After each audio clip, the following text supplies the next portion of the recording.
Good morning students. आज की हमारी ऑनलाइन क्लास में जो चैप्टर चल रहा है हमारा थर्ड चैप्टर इलेक्ट्रोकेमिस्ट्री। तो इलेक्ट्रोकेमिस्ट्री में हम जो टॉपिक पढ़ने वाले हैं वो है विद्युत अपघटनी विलयनों की चालकता को प्रभावित करने वाले कारक। पर उससे पहले मैंने आपको पिछली क्लास में जो फैराडे के नियम बताए थे, फैराडे के 2 नियम बताए थे। प्रथम नियम तो क्या कहता है कि W बराबर ZIT, या अपन ZQ भी लिख देते हैं। Z क्या है? विद्युत रासायनिक तुल्यांक। Z क्या है यहाँ पर? विद्युत रासायनिक तुल्यांक। और द्वितीय नियम ने क्या बताया था हमें? W समानुपाती E। E क्या है? विद्युत रासायनिक तुल्यांक।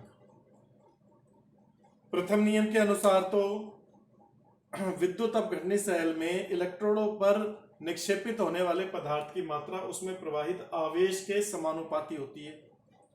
और द्वितीय नियम के अनुसार जब 2 या 2 से अधिक विद्युत अपघटनी सेलों को श्रेणी क्रम में जोड़कर उनमें समान आवेश प्रवाहित किया जाता है तो इलेक्ट्रोडों पर मुक्त होने वाले पदार्थ की मात्रा उनके रासायनिक तुल्यांक के क्या होती है? समानुपाती। और इन दोनों नियमों से हमने एक संबंध स्थापित किया था। क्या संबंध स्थापित किया था? E बराबर में FZ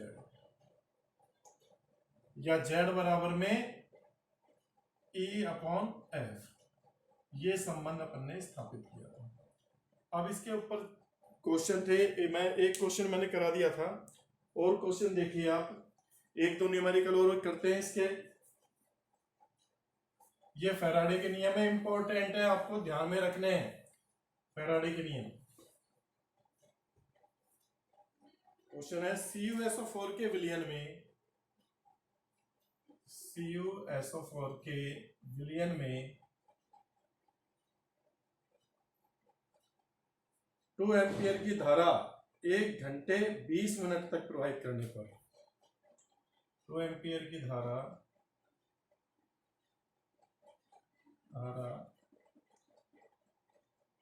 1 घंटे 20 मिनट तक प्रवाहित करने पर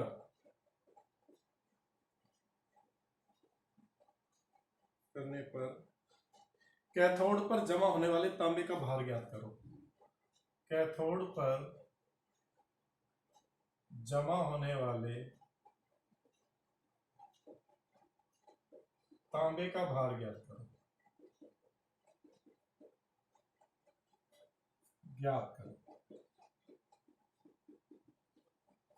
हाँ भाई, कैसे करोगे? वही फॉर्मूला लग जाएगा, W बराबर में ZIT और Z बराबर में क्या होता है? E/F। F क्या है? फैराडे नियतांक।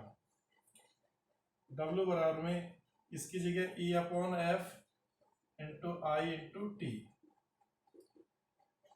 देखो E क्या है? विद्युत रासायनिक तुल्यांक। किसका? कॉपर का। तो कॉपर सल्फेट में कॉपर है जो +2 आयन के रूप में रहता है, मतलब 2 इलेक्ट्रॉन मुक्त करता है। इसकी संयोजकता क्या है? 2। तो कॉपर के लिए E बराबर क्या हो जाएगा? कॉपर का जो 63.5 या 63 ही मान लो, इसको 63 है, इसमें 2 का भाग लगा दो तो E का मान आ जाएगा। 2 क्या है? इसकी संयोजकता या दिए गए इलेक्ट्रॉन, इसके द्वारा जो इलेक्ट्रॉन ग्रहण किए जाते हैं।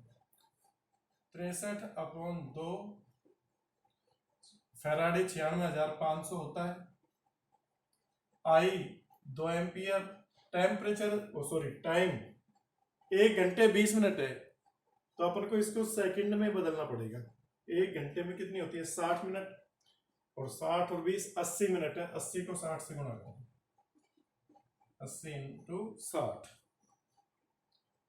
तो आपका आंसर आ जाएगा। काट पीट लो, देखो 2 जीरो से तो ये 2 जीरो कट गई, 2 से 4 बार कट गया। अब कैलकुलेशन आपकी, कैलकुलेशन कर सकते हैं आप, लगभग 3.14 आएगा आंसर इसका, 3.14 ग्राम। ठीक है भाई। तो इसका स्क्रीनशॉट ले लीजिए, फिर और क्वेश्चन करेंगे।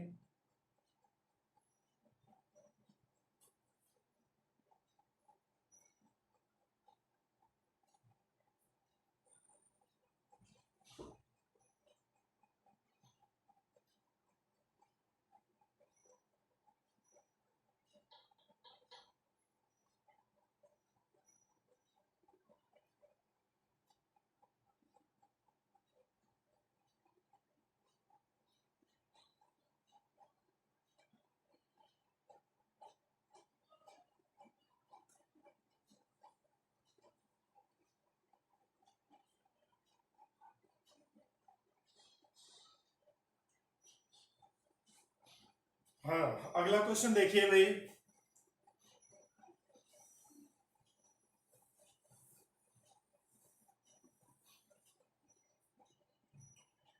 एल्यूमिनियम क्लोराइड से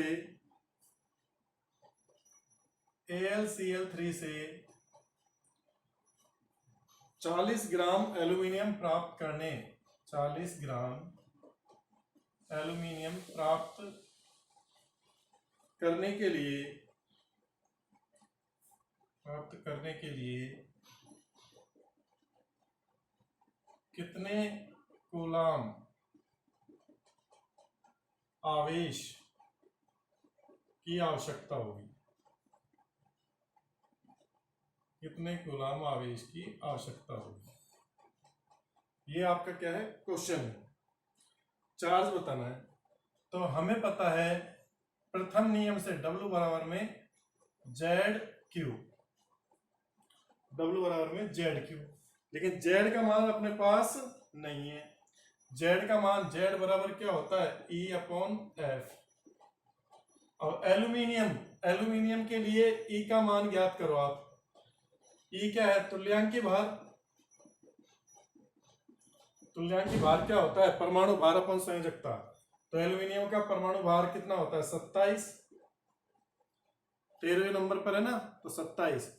और इसका Al+3, 3 इसकी संयोजकता है। AlCl3 में ये Al+3 के रूप में रहता है, 3 इलेक्ट्रॉन लेता है। ठीक है, तो 3 का भाग दे दिया इसमें। तो W बराबर में ZQ की जगह तो अपन E/F × Q लिख देंगे। E कितना है आपका? 27/3 फैराडे 96,500 कूलाम। चार्ज अपन को पता करना है। W का मान अपने पास है 40 ग्राम। इनको इधर ले आओ, ये नीचे आ जाएगा। Q बराबर क्या हो जाएगा? 40 × 3 × 96,500/27।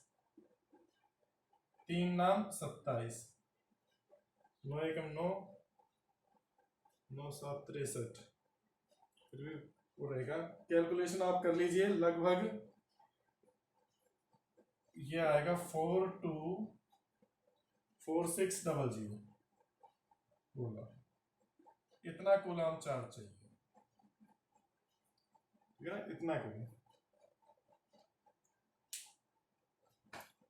तो ये आपका क्वेश्चन हो गया। इसका भी स्क्रीनशॉट ले लीजिए।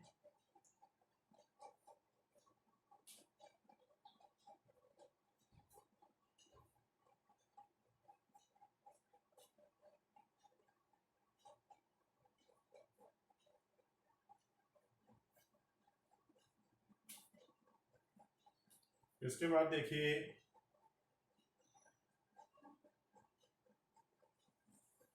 अगला क्वेश्चन।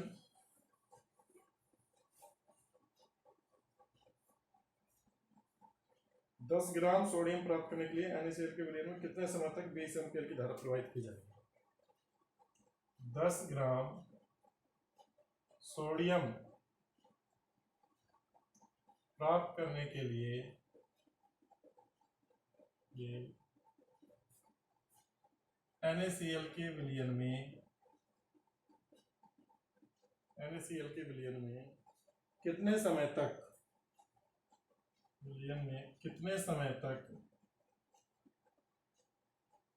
10 एम्पीयर की धारा प्रवाहित की जाएगी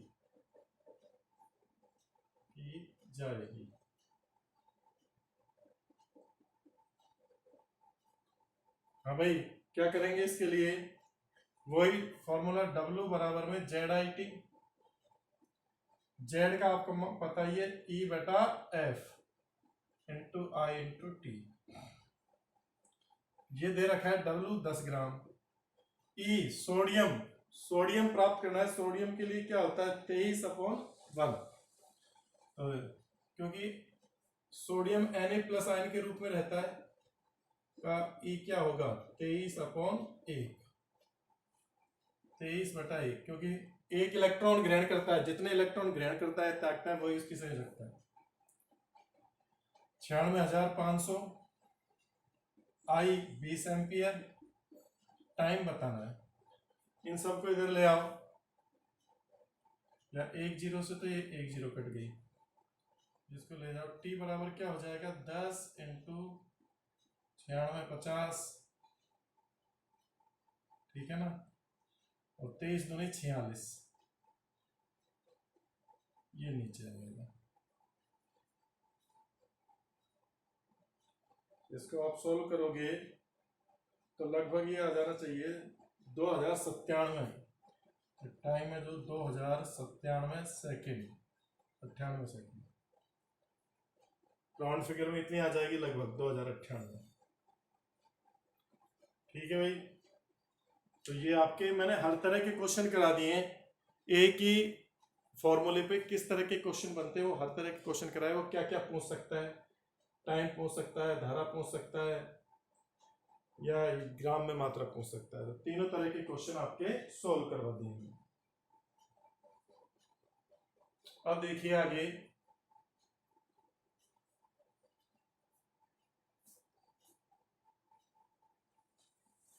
अब आते हैं हम आज के टॉपिक पर, विद्युत अपघटनीय विलयनों की चालकता को प्रभावित करने वाले कारक। कौन कौन से कारक हैं जो विद्युत अपघटनीय विलयनों की चालकता को प्रभावित करते हैं? विद्युत अपघटनीय विलयनों की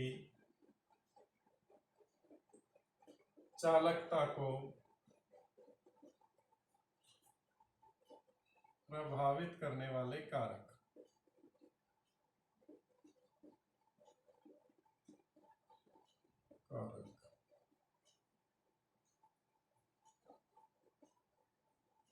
इनमें सबसे पहला कारक है टेम्परेचर,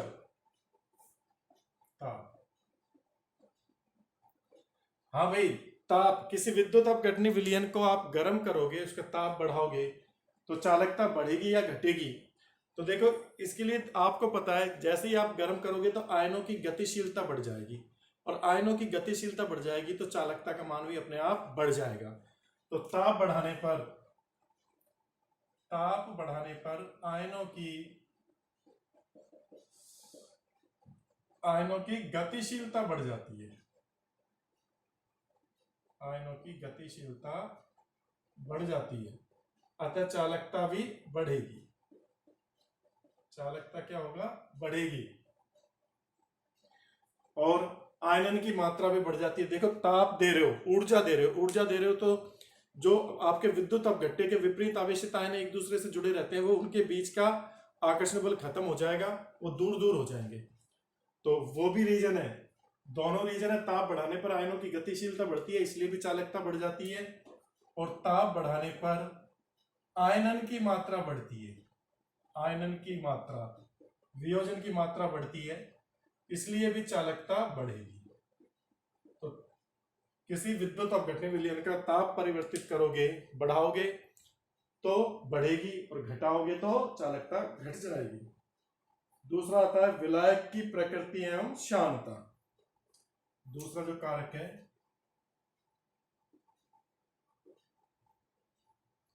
विलायक की प्रकृति एवं श्यानता।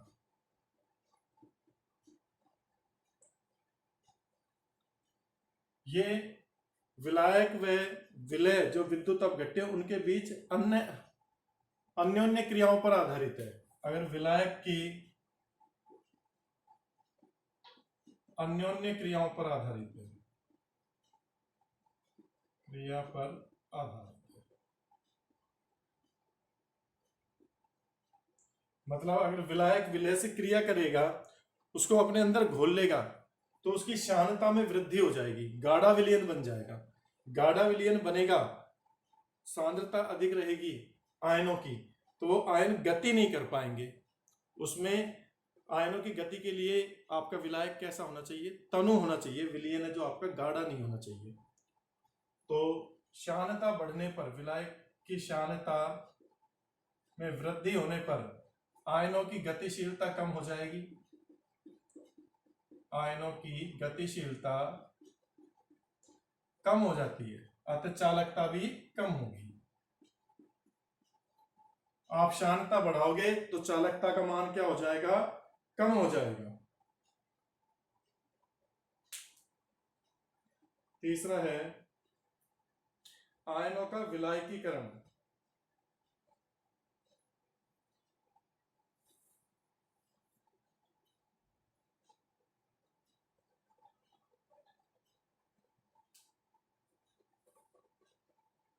आयनों का विलायकीकरण,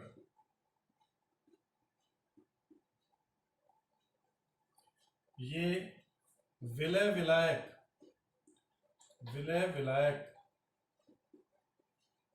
की अन्योन्य क्रिया पर आधारित है, अन्योन्य क्रिया पर आधारित है।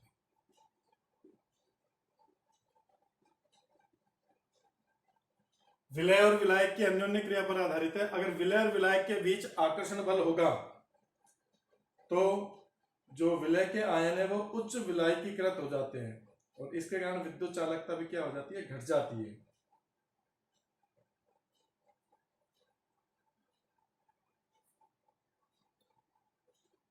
आयनों का विलायकीकरण होगा, मतलब वो बड़े आयन बनाएंगे, इसके साथ जुड़ जाएंगे और इनका आकार बड़ा हो जाएगा। मान लो आकार बड़ा है नेगेटिव पॉजिटिव आयन का, इनके चारों तरफ विलायक के अणु जुड़ गए, तो आकार में वृद्धि होगी, आकार में वृद्धि होगी तो गतिशीलता में क्या आ जाएगी? कमी,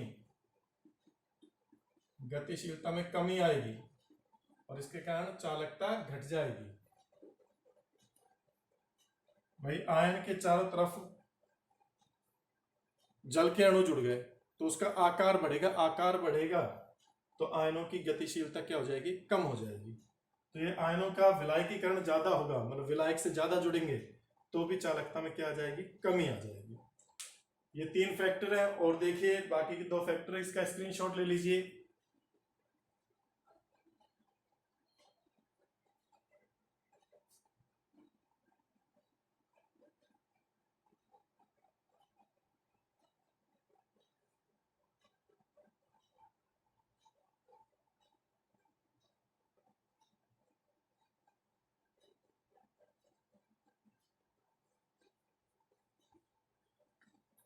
अब देखिए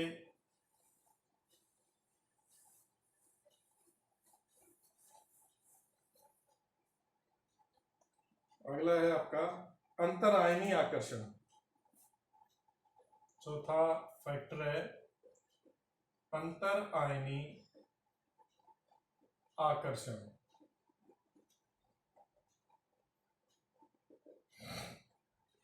अंतर आयनी आकर्षण क्या है कि मान लीजिए आप किसी विद्युत अपघट्य को जल में घोलते हो, जैसे NaCl का विलयन है। अब मान लीजिए इसको विलायक में घोला या जल में घोला, तो आपको पता है घोलने पर ऊर्जा मुक्त होती है जिसे जल योजन ऊर्जा कहते हैं, और इसके आयनों के बीच भी आकर्षण बल होता है। तो अगर आयनों के बीच आकर्षण ऊर्जा का मान, आयनों के बीच के मध्य आकर्षण ऊर्जा अधिक है जल योजन ऊर्जा से। जल योजन ऊर्जा पता है ना, जल में किसी को घोलने पर जो ऊर्जा मुक्त होती है, जो इनके आयनों के बीच के आकर्षण बल को तोड़ती है, Na+ और Cl- के बीच जो आकर्षण बल है उसको खत्म करेगी। तो अगर जल योजन ऊर्जा का मान कम है, मुक्त होने वाली ऊर्जा का मान कम है, और आयनों के बीच आकर्षण ऊर्जा ज्यादा है, तो आयनों की क्या हो जाएगी, आयन एक दूसरे से जुड़े रहेंगे, उनकी गतिशीलता कम हो जाएगी, इस स्थिति में चालकता घटेगी, चालकता घटेगी इस स्थिति में। लेकिन अगर आयनों के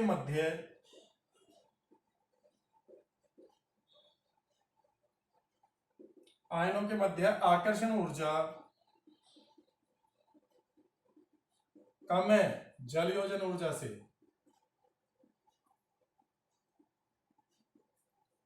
तो चालकता क्या होगी, बढ़ जाएगी। क्यों बढ़ जाएगी भाई, जल में घोलने पर ज्यादा ऊर्जा मुक्त हो रही है, वो ऊर्जा क्या करेगी, इनके बीच के आकर्षण बल को तोड़ देगी, इनके बीच के आकर्षण बल को तोड़ देगी, तो आयन मुक्त हो जाएंगे तो वो आराम से विपरीत आवेशित इलेक्ट्रोड की ओर गति कर जाएंगे, अतः चालकता में वृद्धि होगी। तो इस पर भी चालकता निर्भर करती है कि आयनों के मध्य आकर्षण बल जलयोजन ऊर्जा से अधिक है या कम है। इसके बाद अगला कारक है तनुकरण, डाइल्यूशन।